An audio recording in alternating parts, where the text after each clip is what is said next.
Hello again from Digicool Things.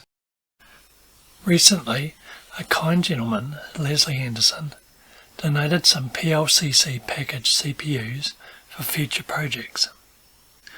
I thought I was going to get maybe one or two HD63C09 and MC6808 CPUs. So I was pleasantly surprised when I received 5 of each in the mail.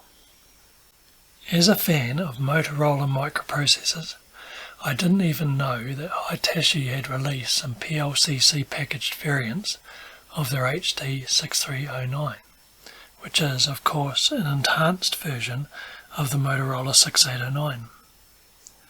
Normally, you'd expect these parts in their more familiar 40-pin dual-in-line package. This was very interesting to me, as I've always been a fan of the PLCC package, being both compact and also easy and satisfying to insert into a PLCC socket. And, importantly, PLCC sockets are also available in the retro-friendly through-hole format. Now, having received these PLCC chips, my first task was to verify that they were fully operational. Being in a PLCC 44-pin package, I first needed a PLCC to dual-in-line adapter to allow me to easily test these in my existing DIP40 CPU sockets. I already had a PLCC 44 to DIP40 adapter board for my EEPROM programmer, so I thought I'd be ready to go. However, a quick check of the HD63C09 PLCC pinout confirmed that the adapter I had wasn't suitable. So, I thought the quickest and easiest solution was to just make my own adapter, specifically for the HD63C09. So, after making a 44-pin HD63C09 symbol in KiCad, and quickly routing up a simple adapter PCB, I got an order off to JLC PCB. Shortly after, my custom PLCC adapter PCBs arrived. And here's one.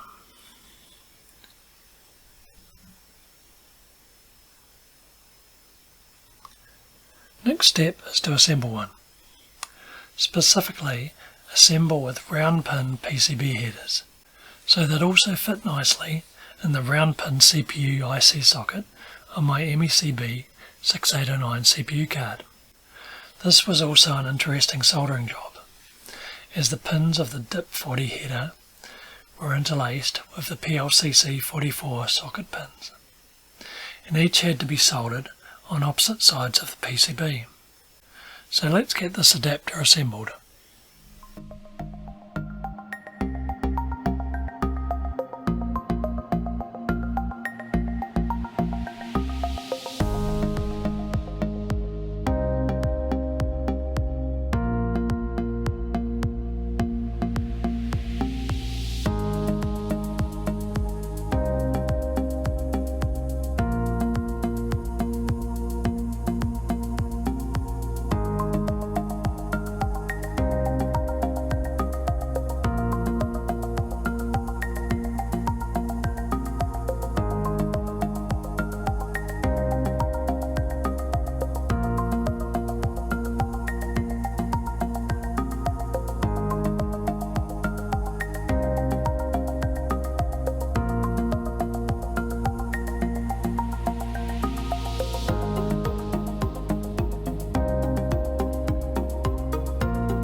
With my custom adapter board assembled and round pin headers, it should slip nicely into the existing DIP40 IC socket.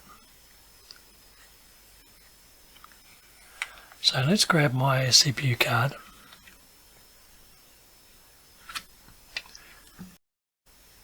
and I'll take out the existing 68B09 CPU.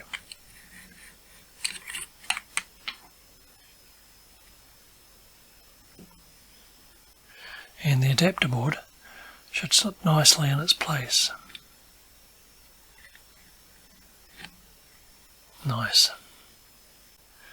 Just to push our luck, I'll switch back to the 16 MHz crystal, so we'll actually be running the CPU at 4 MHz,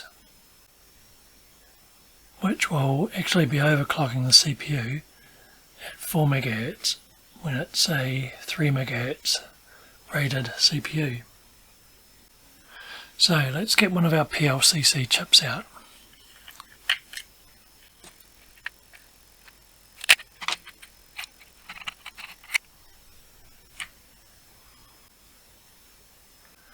Now pin 1 is identified by a dot halfway down that side, which you probably can't see, but I'll orientate that the right way and we'll push it into the PLCC socket. Nice.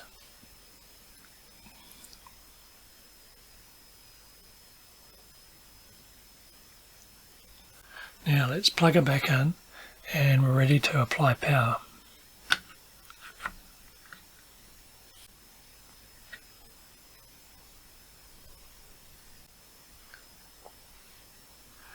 Let's apply power. And yes, we have our Systo9 prompt, so we're looking good. Since I have a few of these PLCC packaged CPU chips, and I can buy more, I'm keen to make use of them. I also have some PLCC through-hole sockets in my parts drawer, and in addition I already have some PLCC 32 packaged SST39SF040 flash ROM chips from another project.